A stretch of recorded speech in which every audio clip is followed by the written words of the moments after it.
आज से 3 हफ्ते पहले एक अभियान हमारा शुरू हुआ था, तो ये पूछे थे 15 सवाल, तो बड़े सरल से सवाल हैं, उन पर जवाब देना चाहिए भाजपा को। देश में सर्वाधिक बेरोजगारी हरियाणा में क्यों है? सबसे ज़्यादा महंगाई हरियाणा में क्यों है? सबसे ज़्यादा देश का क्राइम रेट, सबसे ज़्यादा अपराध दर, आज हरियाणा में सबसे ज़्यादा क्राइम क्यों है? हरियाणा में हजारों करोड़ों के घोटाले पे एक के बाद एक घोटाले, दादन खनन घोटाला, यमुनानगर खनन घोटाला, शराब घोटाला, मेट्रो रूट बदलाव घोटाला, अमृत योजना घोटाला, सफाई घोटाला, फरीदाबाद निगम घोटाला, हजारों करोड़ के ये जो घोटाले आए सामने, ये सरकार इन पे चुप क्यों है? जो जन विरोधी पोर्टल आईडीओ के माध्यम से आज जनता के चक्कर कटाए जा रहे हैं, आज जनता को परेशान किया जा रहा है। ये गुजरात में जब पोर्टल और आईडी नहीं आई, तो हरियाणा में क्यों आई ये पोर्टल और आईडी की व्यवस्था? आज जिस व्यवस्था से कैची चली लोगों के अधिकारों पर, इसी तरीके से हरियाणा को कच्ची नौकरी की राजधानी क्यों बनाया? आज हरियाणा के नौजवान को सीटी में उलझा दिया, कच्ची नौकरियों में उलझा दिया। आज आपने देखा अग्निवीर योजना आ गई, ना फौज में पक्की भर्ती हुई, कौशल निगम आ गई, ना हरियाणा सरकार की नौकरी पक्की। तो ये सारे हमारे कई इस तरह से 15 सवाल हैं। इन 15 सवालों को लेकर हमने भाजपा से कहा कि आप हिसाब देना चाहिए आपको, प्रजातंत्र में यही तरीका होता है। लेकिन आपने देखा हमारे एक भी सवाल का, पिछले इन 3 हफ्तों में जब से हमारा अभियान चल रहा है, एक भी सवाल का जवाब भारतीय जनता पार्टी ने नहीं दिया। ये मैं समझता हूँ कि भाजपा की विफलता का प्रतीक है कि वो एक सवाल का जवाब नहीं। अभी 2 दिन पहले नायब सिंह जी ने, 3 दिन पहले फतेहाबाद में कहा, क्योंकि मेरा नाम लेकर तो मैं उसका उल्लेख करूंगा, उन्होंने दीपेंद्र जी सवाल पूछ रहे हैं, हिसाब मांग रहे हैं, हम ये हिसाब देते हैं और ये 10 काम गिनवाते हैं जो फतेहाबाद जिले में हुए। वो 10 काम में से 7 काम हुड्डा सरकार में हुए थे, कांग्रेस की सरकार में हुए थे। लोग 10 साल से क्रिकेट एसोसिएशन मांग रहे हैं। ये आज आपने ये प्रश्न किया मुझसे, अभी इससे जब चल रहे थे तो जो क्रिकेट एसोसिएशन के हरियाणा के हैं अनिरुद्ध चौधरी जी से मैंने बात करी है, और उन्होंने कहा बेशक आप ये बात कह दें कि एसोसिएशन बनाने की प्रक्रिया मेवात डिस्ट्रिक्ट की अलग पूरी हो चुकी है। एसोसिएशन जो भी उनकी अपनी अंदरूनी कार्रवाई है वो हो चुकी है सारी, और अगले वर्ष से मेवात जिले की अलग क्रिकेट टीम खेलेगी, जिले की क्रिकेट टीम खेलेगी। ये आज उन्होंने मेरे को कहा कि मैं आज आपका इस प्रश्न का उत्तर में ये मैं कह दूं तो आप इसको जो है अच्छे से आप टेकअप करें। और प्रश्न के लिए धन्यवाद, क्योंकि इस प्रश्न में कुछ सकारात्मक, हाँ, ये क्रिकेट वाली जो बात इन्होंने ही करी थी, क्रिकेट वाली। क्या नाम आपका? जफरुद्दीन ने पूछी थी मेरे क्रिकेट वाली बात, तो उनसे पूछा तो अनिरुद्ध जी ने कहा कि फॉर्मेलिटी हो गई, और अब आपने फोन कर दिया तो कहते कि ये आप घोषणा कर दें कि अगले साल से पहले हम मेवात की क्रिकेट टीम का गठन करके, और मेवात की क्रिकेट टीम उतरेगी हरियाणा की अगली जो सीजन होगा उसमें। सर, मेवात में स्कूल कॉलेज की जरूरत है।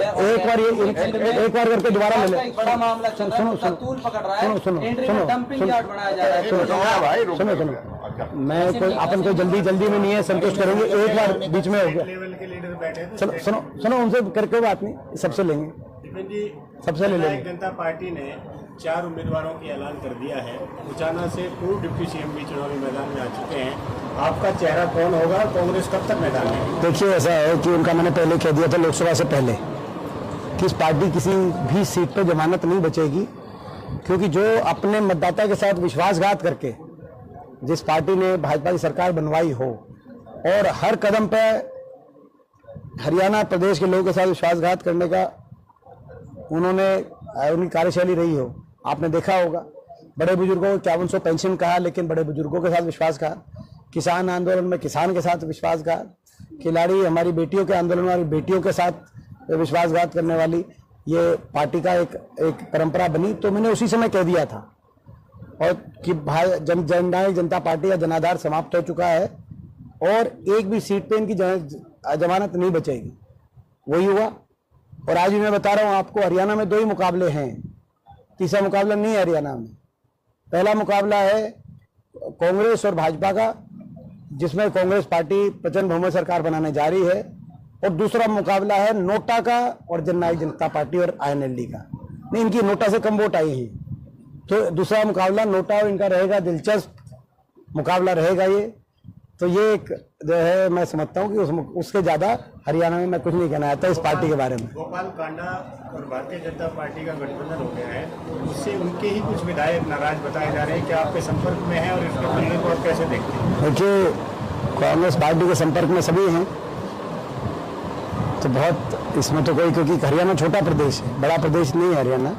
हरियाणा में एक दूसरे को हम अच्छी तरह जानते हैं, सबके संपर्क में रहते हैं जो है, तो ये तो एक स्वाभाविक बात है, इसमें तो कोई। उद्धव ठाकरे जी ने राहुल गांधी की जान को खतरा बताया है और दूसरा खुद राहुल गांधी ने कहा है कि ईडी कभी भी उनके। देखिए, बड़े गंभीर बात है कि आज जो केंद्रीय जांच एजेंसियां हैं, तो ये 10 वर्ष से उनका राजनीतिक दुरुपयोग किया जा रहा है, ऐसा देश के विपक्ष का मानना है, हमारा मानना है। क्योंकि आपने देखा लगातार केंद्रीय जांच एजेंसियों से विपक्ष की मजबूत आवाजों को निशाने पे लिया जाता है। जिन प्रदेशों में चुनाव है वहां पर विपक्ष को निशाने पे लिया जाता है। 2 मुख्यमंत्री अंदर हो गए थे, केजरीवाल जी तो अभी भी अंदर है, हेमंत सोरेन जी अंदर हो गए थे, जिनको बड़ी जो है मशक्कत से बेल पे बाहर आए हैं।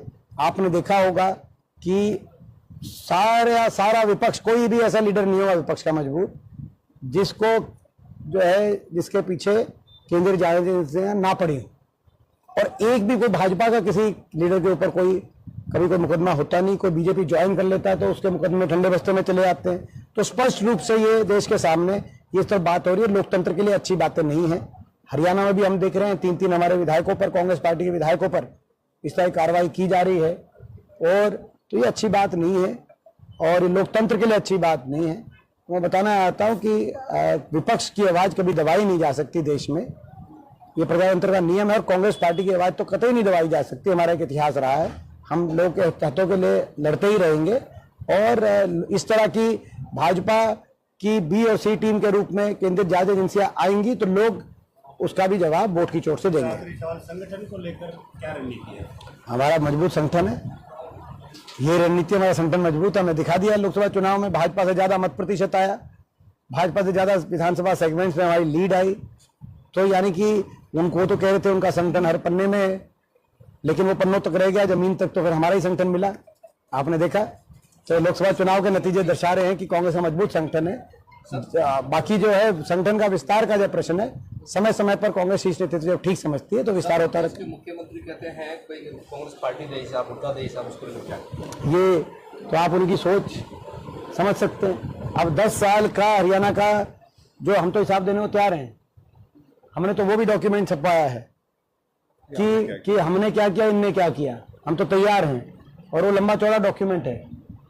एक क्षेत्र में हमारे समय 81 किलोमीटर मेट्रो बनी हरियाणा में, गुड़गांव, फरीदाबाद, बहादुरगढ़ जुड़ा। इनके समय 1 इंच भी मेट्रो हरियाणा में नहीं बिछी। हमारे समय 250 किलोमीटर नई रेल की लाइन बनी और 300 किलोमीटर नई रेल की लाइन मंजूर हुई, जिसमें मेवात वाली।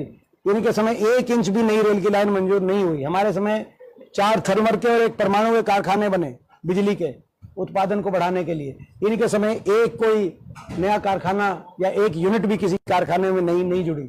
हमारे कांग्रेस पार्टी के समय पूरे हरियाणा में 7 बड़े औद्योगिक केंद्र, IMT, इंडस्ट्रियल मॉडल टाउनशिप स्थापित किए गए ताकि उद्योग आए।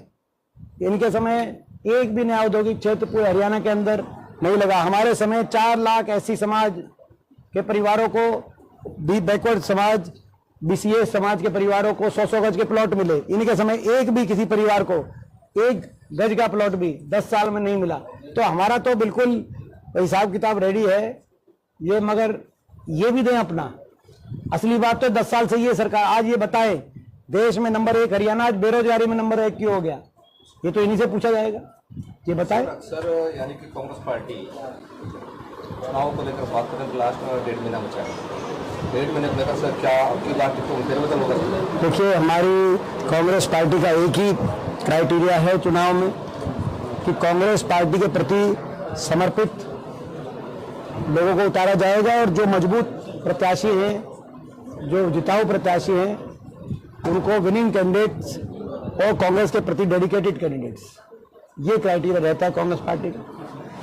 सर, मेवात इलाके से लगती हमारी 4थी 5वीं विधानसभाएं होती, कल वहां पे पूर्व मुख्यमंत्री भूपेंद्र सिंह हुड्डा हर्ष कुमार को ज्वाइन करा रहे हैं, कहीं ऐसा तो नहीं अल्पसंख्यक किसी को काट के किसी अन्य वर्ग में दिया? क्योंकि ये जो है मैं समझता हूँ कि ये जो है पूरे प्रदेश में जो आपकी कांग्रेस पार्टी सबको साथ लेके चलती है, सबको